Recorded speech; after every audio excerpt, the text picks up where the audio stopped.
boa noite. Até o meio do século passado, aqui no Brasil, se escrevia farmácia com PH. E as letras K, W e Y eram usadas normalmente. Depois elas foram retiradas do alfabeto por serem tidas como letras da língua inglesa. Mas décadas depois, essas letras foram absolvidas e voltaram à nossa escrita. Mas esses são apenas alguns exemplos de regras de português que fazem confusão na cabeça das pessoas. Ainda hoje, muita gente tem dúvida na hora de escrever várias palavras. Giló é com G ou J? Chuchu é com X ou com CH? E por que exército é com X e não com Z? Tentando colocar ordem nessa confusão, os governos dos países de língua portuguesa assinaram um acordo para unificar a escrita em todos eles. Assinado em 1990, o acordo já deveria estar em vigor, mas acabou adiado porque ainda há muitas dúvidas e muita discórdia. Sobre este assunto, nós vamos conversar aqui hoje no Band Entrevista com o professor Hernani Pimentel, que é o presidente do Centro de Estudos Linguísticos da Língua Portuguesa e coordenador do movimento Simplificando a Ortografia. Boa noite, professor. Como é que vai, Lara? Tudo bem? Tá bom? Isso é muito confuso, né? Porque eu me lembro que quando assinou-se esse acordo em 1990,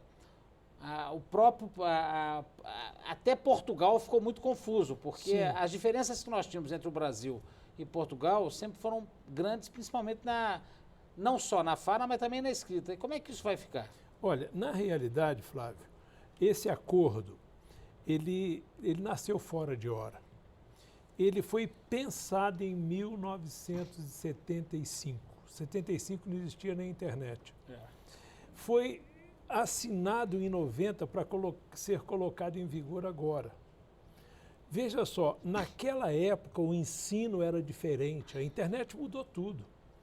A educação, antigamente... Até neologismos apareceram na internet. Exatamente. Né? Então, outra coisa, a educação naquela época era baseada em decoreba. Hoje, não. O aluno tem que entender. O que nós precisamos fazer como professores é que o aluno entenda. E com essas regras você não consegue. Vou dar um exemplo. Você falou do X, né? A regra do X é muito simples. As palavras de origem árabe, indígena ou africana se escrevem com X. Mas ninguém ensina quais são essas palavras, pô. Então é uma regra inútil, né? Aí vamos supor que eu saiba que a palavra é de origem africana, etc. Então você usa com X. Aí tem uma dança dos quimbundos que se chama Chica. Olha, se é de origem africana, a regra diz que é com X, então eu vou escrever com X. Errei, porque a regra não funciona. Você entendeu? Escreve com CH. Escreve com CH. Então, como é que se resolve esse problema? Como é que eu posso tirar o problema desses 250 milhões de pessoas que ficam na dúvida entre X e CH? Até porque isso prova que toda regra tem exceção. Joga o CH fora. Alguém vai ter dúvida, cara. É verdade. Se você só tiver o X para representar esse som, acabou. Ninguém mais vai ter dúvida. É verdade, isso acaba ficando uma coisa super simples. Sim, você quer ver outra coisa? Nós temos dificuldade de saber se a palavra deve ter H inicial ou não. Por exemplo, eu falo hora tem H, tá? Ah, mas tem o hora também que não tem H. Agora, tem hoje com H. Isso, hoje é com H. Aí você pega agiota é sem H. Mas agiógrafo é com H. Então como é que você vai saber se a palavra tem H ou não tem H? É a origem da palavra, mas ninguém ensina mais a origem da palavra, meu Deus do céu. Então como é que você resolve esse problema da dúvida do H inicial? Acaba o H. Existe uma regra básica que é consoante não pronunciada não se escreve. Então joga-se todo o H inicial fora, aí você vai ter o que o italiano já fez. O italiano já fez isso. Então você não tem mais dúvida para escrever. E isso é economia, é qualidade de vida de quem está escrevendo. E quando certo? Você tem que usar o H, como por exemplo no tempo, você vai dizer há tantos anos. Se você mantém eliminou o H ou tira o H? Se você eliminou o H inicial, haver não vai ter H. Ponto. Percebeu? E o próprio texto vai dizer o que significa. Entendeu? Isso é um dos maiores erros que as pessoas cometem. É quando você vai falar o haver, você fala, muitas vezes, usa-se sem o H. Pois é, e posso te mostrar um detalhe importante? Eu dei um curso para 1.500 professores da Fundação Educacional sobre acordo ortográfico. E eu perguntei a eles, quantas horas de ortografia vocês gastam do ensino fundamental até o ensino médio? A resposta foi 400 horas. Eles gastam 400 horas para o aluno sair do 2º grau sem saber escrever. Vai ficar o resto da vida igual a gente, tendo dúvida. E aí eu fiz um exercício de simplificação. Se a gente simplificar isso, quantas horas vocês acham que são precisas? Sabe quem respondeu mais? O que respondeu? 150 horas. Então, com 150 horas, você pode ensinar com muito mais eficiência o que 400 horas no ensino. Com certeza. E isso significa muito dinheiro. Só para você ter uma ideia, essas 250 horas, né, significam 2 bilhões por mês, aliás, por ano, né, em educação, em economia. Porque você pode estar aplicando em outras coisas que o aluno precisa aprender. Entendeu? Agora, professor, eu me lembro que eu, quando menino, entrei para o colégio e aprendi a ler, principalmente, uma das coisas que eu mais aprendi é o seguinte, que ler é fundamental para escrever. Importantíssimo. Se você ler muito, com certeza, você vai acabar escrevendo corretamente. Isso. Porque mesmo no inconsciente, você acaba assimilando a correção das frases e das palavras. Com certeza. Isso mudou hoje com a internet? Não. Na realidade, a leitura sempre, vamos dizer assim, é importante para te trazer padrões, tá? Então, se você começa a ler só clássicos, você vai ter um padrão clássico. Se você começa a ler só internet, você vai ter um padrão. Sem dúvida, porque a internet eles escrevem completamente diferente. O aqui, por exemplo, eles escrevem com K. Exatamente. E por aí vai. Eu li um texto outro dia. Você sabe que eles são inteligentes por isso? Você Eles quer ver uma simplificaram, coisa? né? Com certeza. Você quer ver? Minha netinha. Eu vou falar um negócio aqui que vamos chamar de mentiroso. Minha netinha, com menos de 3 anos, escreveu um bilhetinho para a mãe. Eu fui para a escola com 5 anos. Com 3 anos, ela já escreveu um bilhetinho. Ela tem mania de ver a mãe escrever. Então, ela escreveu um bilhetinho, escreveu quero, e a mãe foi ler, não entendeu, leu cero. Aí ela falou, o que é esse cero aqui? Eu falei, não é cero, é quero. Falou, não, quero se escreve Q, U, assim e tal, né? Ela falou assim, e caro? Aí a mãe tinha escrito para ela que era caro o brinquedo que ela pedia. C, o caro é com C. Caro é com C, então quero é com C. Isso é lógico. Agora, o que não é lógico é você chegar e falar assim, K é CA, Q é QUE. E esse QU ficou uma maluquice, porque você não sabe quando o U é pronunciado e quando não é, porque acabou o trema. É verdade. Como é que você resolve isso, cara? É muito simples. Se você pegar o C e o QU, eliminar e ficar só a letra K, resolve todos os problemas. Para tudo, né? Para tudo. E não cabe mais aquele argumento lá de trás de que são... até na pronúncia, né? A pronúncia vai ser sempre idêntica, né? Exatamente. Então, você ganha demais em educação e economia. Eu vou te dar um exemplo. Eu nunca tinha pensado nisso. Não, economia é uma coisa fantástica que isso vai dar. Flávio, pensa só nisso. E você também que está nos ouvindo. Só 20% da população brasileira é plenamente alfabetizada. Só 20% da população é capaz de ler e escrever texto mais profundo. Tá? Só 20% é alfabetizado plenamente. Bom, e os outros 80%, eles têm trauma. Tem trauma de escrever e de ler. E esse trauma nasce... Muitas vezes até vergonha, né? Sim, e esse trauma, essa vergonha, nasce lá do aprendizado inicial. Quando ele não começa a entender por que é CU, por que é Q, por que é com S e não com Z, e por que com Z e não com X, percebeu? Aquilo ali traz uma sensação de incapacidade que faz a pessoa achar que é muito difícil.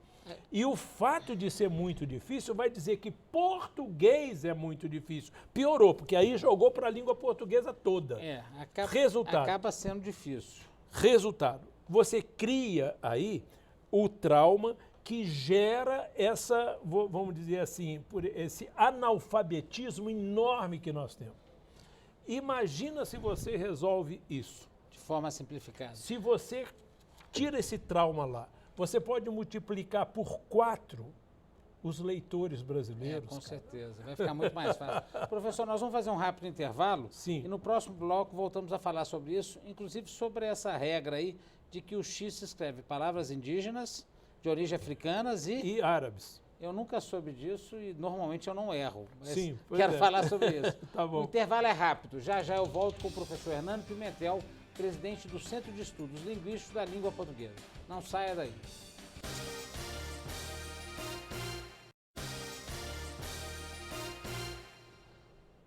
Estamos de volta com o Band Entrevista, hoje com o professor Hernando Pimentel, presidente do Centro de Estudos Linguísticos da Língua Portuguesa. Professor, no bloco anterior nós falamos sobre a regrinha que existe para se usar o X. Sim. Palavras de origem africana, árabe e indígena. Indígena, isso. Como eu lhe confesso que é a primeira vez que eu estou ouvindo isso. Eu nunca soube disso na minha vida, Sim. que o X tinha essa regra. E eu normalmente não erro com o X. Isso é talvez por que isso? Da forma como eu aprendi, ou porque eu realmente leio muito, loucamente? Há uma diferença que você, Lara, é um cara que vive o dia inteiro com texto. Então você convive demais com a palavra escrita também. Você acaba se acostumando, né? É lógico que você acostuma. Agora, vou te dar um exemplo. O meu motorista foi passar as férias lá no Piauí. E ele tem uma fazenda lá da família dele, ele vai sempre animado e tal. Aí estava me falando que estava na roça com o chacho. E eu falei, o que é chacho? Ele falou assim, é um tipo de facão. Eu falei, como é que escreve chacho? Eu curioso, né? Como é que escreve chacho? Ele falou assim, não sei, eu nunca vi escrito. Aí eu falei, você também não vai saber, porque você nunca viu escrito. Imagina que é XA, XO. Pois é, aí eu pensei assim, eu tenho 72 anos, cara, eu sou professor de língua há mais de 50 anos. E eu falei, como é que escreve chacho, meu Deus? Aí eu fui procurar todos os dicionários, né, que eu tenho de Portugal, do Brasil aqui, procurei, não existe a palavra. Então você não pode escrever, porque você não sabe se é com X ou com CH. Se você eliminasse o CH, você podia escrever você qualquer já saberia palavra. Escrever qualquer palavra. Você concorda? Com certeza. Agora, professor, um dos grandes defensores que nós tivemos desse acordo ortográfico foi o ex-ministro Zé Aparecido, então ministro da Cultura, Sim. depois governador do Distrito Federal. Com certeza. Ou governador antes e ministro depois, não me lembro bem. Mas, de qualquer forma, o Zé Aparecido foi um defensor muito grande disso, junto com o Mário Soares, então presidente de Portugal. Sim. Ele depois, quando foi embaixador do Brasil em Portugal, ele levou isso adiante. Eu me lembro bem disso, estive algumas vezes com ele lá. E isso acabou não tendo o efeito que se imaginava. Isso talvez tenha sido mais político, essa ação do Zé Aparecido na época, do que prático. Olha, na realidade, as coisas foram atropeladas, tá? O acordo é muito importante que realmente vingue. Aparecido estava certo. Fazendo um parênteses, até falando um acordo vingue. Hoje você já tem livros editados em Portugal. Sim. Que são escritos absolutamente idênticos aos livros brasileiros. Sim, tem, exatamente. Sem tal acordo ainda em... com certeza. Mas o que acontece é o seguinte, o acordo é importante porque ele padroniza a grafia nos 8 países. Não vai padronizar a língua. Cada um vai continuar falando do jeito que quer, mas na hora de escrever vai escrever igual e fica fácil a gente se comunicar por escrito, não é verdade? Ler um jornal de lá, etc. O Zé Aparecido falava uma coisa muito interessante, não sei se ele já lhe disse isso em algum momento, mas ele dizia que na Idade Média você tinha pouquíssimas pessoas que escreviam e falavam corretamente, mas essas pessoas se comunicavam pela escrita sempre em francês. As cortes, na grande maioria, na Europa, mesmo nos países, na época que eles chamavam os países não cristãos, né, se comunicavam em francês. E que a língua portuguesa, por ser a língua mais falada no mundo, tem o maior número de pessoas que falam português no mundo, era muito mais fácil você exatamente conseguir esse acordo para que você pudesse escrever corretamente em todos os países. Isso tem alguma coisa a ver com isso na época? Eu acho que o Aparecido ele tinha algumas coisas ali, eu não concordo não. Por exemplo, na Europa, a língua que mais se falava na Idade Média era o latim, né, por influência da igreja. Tá bom, né? Em segundo lugar era o francês, pela importância da França no momento. Até porque o francês, na verdade, era a língua oficial dos documentos, né, de todas as cortes. Com certeza, com certeza. Mas o que acontecia é que todos os colégios estavam na mão dos padres. Então todo mundo falava latim. Tinha que falar latim, né? Bom, um outro aspecto que a gente tem que levar em consideração é que, eu esqueci o outro argumento que você tinha falado do Aparecido, você tinha falado desse. E de que o português é a língua mais falada no mundo. E outra coisa, não é. Por exemplo, o espanhol tem o dobro de falantes do português. De onde que tirou-se isso? Pois é, às vezes ele falava coisas que ele lia e poderia não estar bem informado. Mas então, o espanhol tem o dobro de falantes do português. E o pior, nos últimos 5 anos, o número de pessoas que resolveram aprender o espanhol é o dobro do número de pessoas que resolveram aprender o português. Sem dúvida. E eu dei uma palestra na Alemanha para 40 gestores que tinham que vir para a América do Sul e tinham que aprender uma segunda língua. E dos 40, sabe quantos escolheram o português? 8. 32 escolheram o espanhol. E eu fui perguntar por quê, e ainda fui argumentar. Se você estudasse português, você aprenderia, você entenderia o espanhol com facilidade. Exatamente. E o contrário isso não é verdade, porque você entende bem o espanhol e o espanhol não entende você. Não entende. E aí, você sabe o que eles falaram para mim? Mas nós temos que fazer relatório. E escrever em português é muito difícil. Muito mais difícil que em espanhol. Então, nós estamos perdendo espaço internacional por causa desse arcaicismo das nossas regras. As nossas regras estão no passado, nós precisamos colocá-las no século XXI. Quais são os erros mais flagrantes do acordo?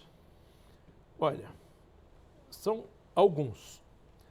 Primeiro, vou dar um exemplo. Não se pode tirar o acento do verbo parar. Para.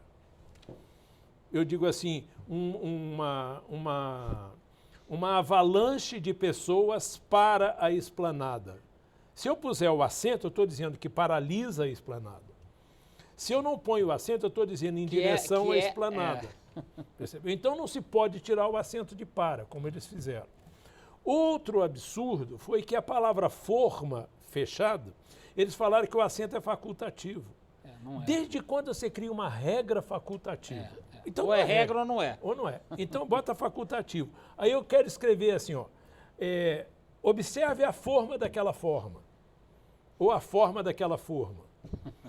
Se é facultativo, eu não posso botar, eu posso não botar o acento e ninguém entender nada. Coisa, então, outro erro do acordo, seríssimo, foi não ter discutido abertamente com a sociedade. Não ter sido aberto a discussão. Entendeu? Então, agora o que nós estamos tentando fazer é corrigir isso.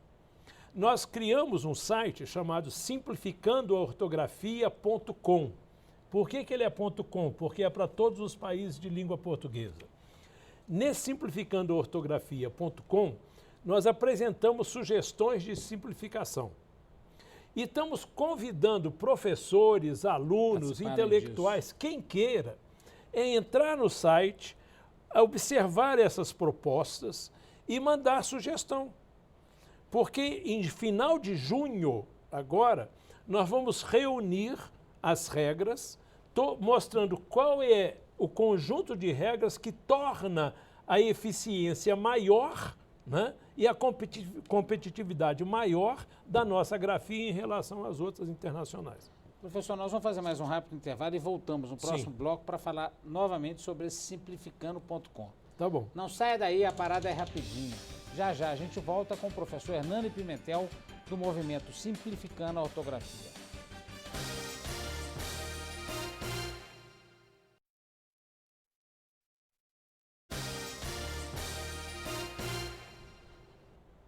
Voltamos para o último bloco do Band Entrevista, hoje com o professor Hernani Pimentel, do movimento Simplificando a Ortografia.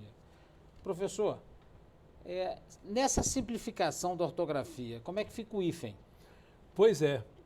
Que é complicadíssimo também. Pois é, o hífen já era um problema. Tá? Agora ficou um problema e meio, porque as regras não têm padrão, não têm lógica. Sabe o que faltou no acordo ortográfico? Raciocínio lógico, que é a única coisa mais exigida hoje na educação. Então, eu vou dar um exemplo. Muito importante, a nossa língua veio do latim, pô. No latim nunca teve hífen, nunca precisou de hífen. De onde veio o hífen? Olha, quando o português foi estruturado no século XIII, né, não existia hífen. Lá pelo século XIV apareceu o hífen, tá? Mas situações aleatórias, né? Hoje você poderia tranquilamente, aliás, existe muita gente trabalhando e mandando sugestões para a gente para a abolição do hífen, né? E se aboliu o hífen? Espanhol não tem hífen. Precisa de hífen. Então, se outras línguas não têm hífen, por que hoje nós precisamos? Se ele é um problema. E se eliminar, não confunde? Não confunde. Mas não confunde de jeito nenhum, porque você tem facilidades de mostrar o que é uma palavra composta ou não. O que acontece é que nós temos uma coisa que não tinha na época que se pensou o acordo. Nós temos a evolução da linguística comparativa e da linguística aplicada. Então, a gente consegue ver nas línguas do mundo inteiro como se trabalha, né? E a gente consegue aplicar também, né, a novas situações. Então, com a linguística comparativa e a linguística aplicada, nós temos posições científicas e objetivas para poder fazer um sistema fácil de as pessoas aprenderem.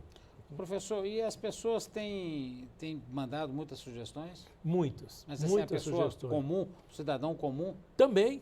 Na realidade, eu tenho recebido assim, muitas informações, assim, muitas sugestões e até trabalhos bem feitos, sabe, aprofundados, longos, etc. Por exemplo, tem um dentista de Portugal, entendeu? Tem um enólogo, né, mandando informações. Tem um diretor de jornal aqui em Brasília, um jornalista, que manda muita informação interessante, né? Então, a rigor, tem muita gente que está se manifestando, né? E o importante é, todo mundo que não tem compromisso com o passado está a favor dos argumentos que a gente apresenta. Ô, professor, por que o Congresso nunca entrou muito nesse assunto, hein? E agora ele começou a verificar que é importante ele estar presente nessa discussão. Pois é, na realidade, isso passou ao largo, sabe? O Sarney era o presidente do Congresso. Então, ele definiu esse acordo ortográfico por um acordo de liderança. Então, isso nunca foi discutido. Não houve uma audiência pública? Não houve nada, não houve. Só depois que foi colocado o acordo, por que eu lancei um movimento contra o acordo? Porque eu fui obrigado a ler o acordo para poder ajustar. Eu tenho livros de gramática e etc. Para ajustar os meus livros, fui ler e eu vi os absurdos. Então, eu escrevi um livro mostrando os absurdos. Através desse livro, o Congresso ficou sabendo, né, e foi chamada uma audiência pública no Senado. Depois de 2 anos, foi chamada outra audiência pública. E aí eles tomaram consciência de que as coisas não podiam ficar do jeito que está. E é por isso que a Comissão de Educação do Senado criou esse grupo técnico de trabalho para poder trabalhar na simplificação. Quando nós vamos ter uma definição disso? Olha, nós queremos apresentar já para a Comissão de Educação do Senado, em setembro a gente já quer apresentar o resultado desse trabalho.